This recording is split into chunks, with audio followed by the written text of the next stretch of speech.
আমি প্রাক্তন পুলিশ কর্তা সলিল ভট্টাচার্যের কাছে এই জায়গায় যাব। সলিলদা, দেখুন, একটা মাত্র জাহাঙ্গীর সরে গেল সে নিজে থেকে, এবং তারপরে কিন্তু একটা শান্তিপূর্ণ নির্বাচন হচ্ছে গত 15 বছরে, যেটা প্রায় স্বপ্নের মতো ছিল, ভোটাররাই বলছেন। তোমার এই বিধায়ক বললো প্রিভিলেজ, ভদ্রলোকের মতো কথা বলছে। আর আমি আর একটা কথা বলে রাখছি, গণতন্ত্র হরণ হয়নি, গণতন্ত্রকে লুট করা হয়েছে, ক্রিমিনালাইজেশন অফ পলিটিক্স হয়েছে। আমরা বাম আমলেও দেখেছি ক্রিমিনালাইজেশন ছিল, বাট একটা চেক অ্যান্ড ব্যালেন্স ছিল, একটা নিয়ন্ত্রণ এবং ভারসাম্য ছিল তার। কিন্তু এটা আনলিমিটেড হয়েছে। 2013 থেকে কোনো ইলেকশন নির্বাচন হয়নি পশ্চিমবাংলায়। পঞ্চায়েত ইলেকশন, বিধানসভা ইলেকশন, লোকসভা ইলেকশন, গণতন্ত্রকে ডাকাতি করা হয়েছে। গণতন্ত্র হ্যাজ বিন রবড অফ, কোনো অ্যাকশন নেয়নি। আমি বলবো এই জাহাঙ্গীর তো আজকে 26 তারিখ অবধি কোনো কোয়েসিভ অ্যাকশন নিতে পারবে না। আফটার দ্যাট যে সমস্ত ক্রিমিনাল কেসেস রিওপেন হবে ওর নামে, প্রত্যেকটা কেসে অ্যাবেটমেন্টের চার্জ আনতে হবে অভিষেক ব্যানার্জির বিরুদ্ধে। He should be tagged with all those cases যেখানে তোমার এই জাহাঙ্গীর খান ইমপ্লিকেটেড হচ্ছে। জাহাঙ্গীর খান মানুষের গণতন্ত্রকে হত্যা করেছে।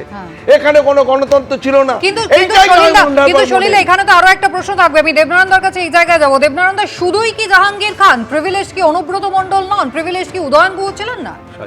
না, এগুলো তো তোমরা এটা টিভির পর্দায় যেগুলো আসছে, টিভির বাইরেও তো থাকতে পারে, শুধু টিভির পর্দায় তো না। আমি তো বলছি যেগুলো আমাদের কাছে আসছে সেটা মোটেই সুখকর নয়। এগুলো পরিবর্তন হওয়া প্রয়োজন এবং এদের অন্যায়টা না না আমি তো বলছি না না নিশ্চয়ই এদের তো হাতিয়ার হিসেবে ব্যবহার করা হয়েছিল 15 বছর ধরে। এদের হাতে বলটা দিয়ে কিন্তু খেলাটা এগিয়েছিল। এটা অনাধিকার ব্যবহার করেছিল সেটা বলুন না না, যারা ব্যবহার করবে না, মানে যেটা আমরা দেখছি এই জিনিসটা পরিবর্তন হওয়া প্রয়োজন। It's needs to be restored. আজকে যে গন্ডগোলটা হয়েছে আমরা চাই নিঃসন্দেহে তার সমাধান হোক এবং আইনের শাসন প্রবর্তন হোক। যারা যারা অন্যায় করেছে আইনের শাসন প্রবর্তন হোক, এমনটাই বলছেন দেবনারায়ণ সরকার। আমি শ্রমিকদের কাছে এই জায়গায় যাবো। শ্রমিকদা, আইনের শাসন সত্যিই প্রবর্তন হবে? কারণ আজকে মানুষ যে ভরসাটা দেখছেন, এই ভরসাটা দীর্ঘস্থায়ী হবে তো সেটাই তারা জানতে চায়। নিশ্চিতভাবে হবে।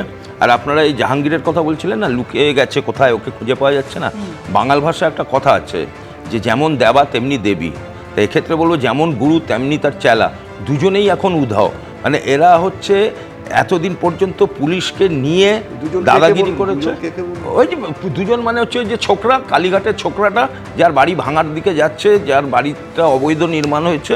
আমার নাম উচ্চারণ করতে খুব একটা রুচিতে বাধে, ওই জন্য বলছি না, মানুষজন বুঝতেই পারছে। কালীঘাটের ছোকরাটা যে পিসির ক্ষমতাটাকে অপব্যবহার করে সমানে উস্কানি দিয়েছে, রাজ্যে প্রচুর মানুষকে খুন করিয়েছে, সেই অপদার্থর কথা আমি রবীন্দ্রনাথ বাবুর কাছে এই জায়গায় যাবো। রবীন্দ্রনাথ বাবু, তাহলে এটা কি বলা যায় যে ডায়মন্ড হারবার মডেল কোথাও অতীত হয়ে গেল? রাজনৈতিক পাশা যেই বদলে গেছে, যেই লুকিয়ে পড়লেন জাহাঙ্গীর খান, সঙ্গে সঙ্গে দেখুন রাতারাতি ফলতার মানুষজনের মুখের চেহারা একেবারে বদলে গেল। আরে ডায়মন্ড হারবার মডেলটা কি ছিল? মডেলটা ছিল দুষ্কৃতি এবং প্রশাসন, এই দুয়ের সম্মিলিত যোগে ভোট লুট করা, যত তোলাবাজি করা, দুষ্কর্ম করা, সমস্ত কিছু।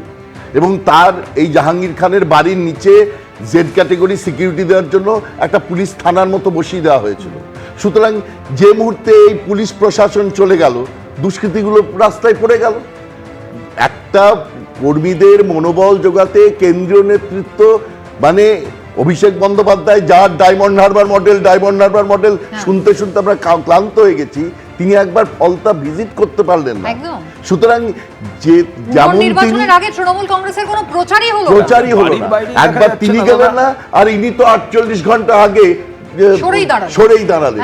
সুতরাং পরিষ্কার বোঝা যাচ্ছে কর্মী বলে ওখানে কেউ নেই। ওখানে যা আছে তৃণমূলের দুষ্কৃতি ছিল, আর প্রশাসনের মদতদাতা হিসেবে প্রশাসন ছিল। যে মুহূর্তে প্রশাসন পিছন থেকে সরে গেছে, দুষ্কৃতিগুলো পালিয়েছে। তাদের মধ্যে একজন হচ্ছে এবং সাধারণ মানুষ, বিশেষত মহিলারা, তারা একেবারে হাসি তাদের চওড়া হয়েছে, একেবারে নির্ভয় তারা আজকে ভোট দিতে আসছেন।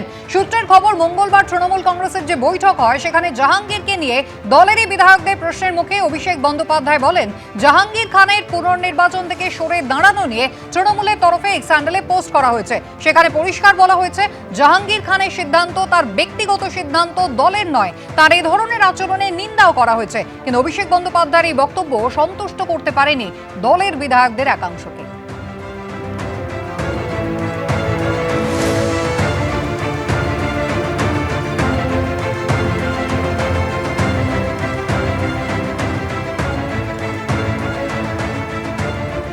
আমি সলিলার কাছে আসবো, তবে আমি একবার শুভময় মৈত্রের কাছে এই জায়গায় যাই। অধ্যাপক শুভময় মৈত্র আমাদের সঙ্গে রয়েছেন।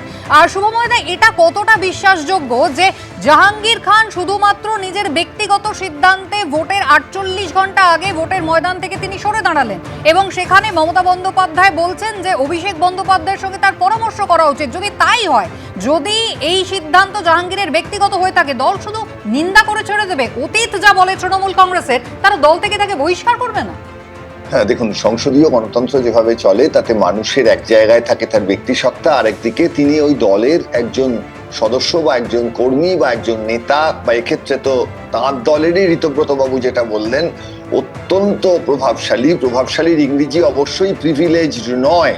আজকে ঋতব্রত বাবুও তো ওই তৃণমূল কংগ্রেসেই দীর্ঘ সময় ধরে ছিলেন এবং অত্যন্ত জ্ঞানী একজন মানুষ। তারা প্রত্যেকে তাদের দলের মধ্যে এই ঘটনাগুলি দীর্ঘ সময় ধরে প্রত্যক্ষ করেছেন।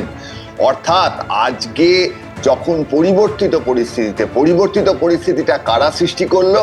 দিনের শেষে সৃষ্টি করলো রাজ্যের মানুষ, কোনো রাজনৈতিক দল নয়, গণতন্ত্রের শক্তি।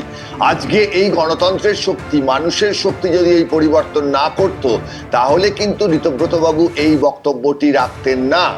অর্থাৎ আমরা বারবার করে যে কথাটি বলি যে অন্যায় যে করে আর অন্যায় যে সহে, এই প্রশ্নটা, অর্থাৎ ধরে নিচ্ছি দলের মধ্যে ঋতব্রত বাবুরা প্রিভিলেজড ছিলেন না, প্রভাবশালী ছিলেন না, তাই তাদের কথা শোনা হয়নি। উনি তো দল ছেড়েছিলেন আগেও, এখানেও দলটা ছাড়তে পারতেন।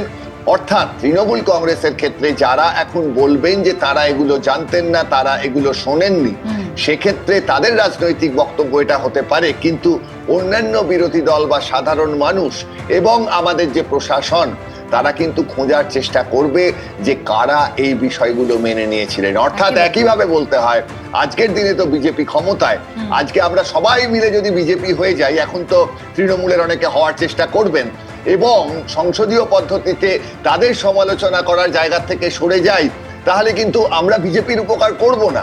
সংসদীয় গণতন্ত্রের শাসকের সমালোচনাটাই একমাত্র কাজ। একটা প্রধান বিরোধী দল এবং গণতন্ত্রে একটা বিরোধী দল, যাদের বক্তব্য রাখার, যাদের মতামত দেওয়ার, সমালোচনা করার একটা স্পষ্ট অধিকার রয়েছে।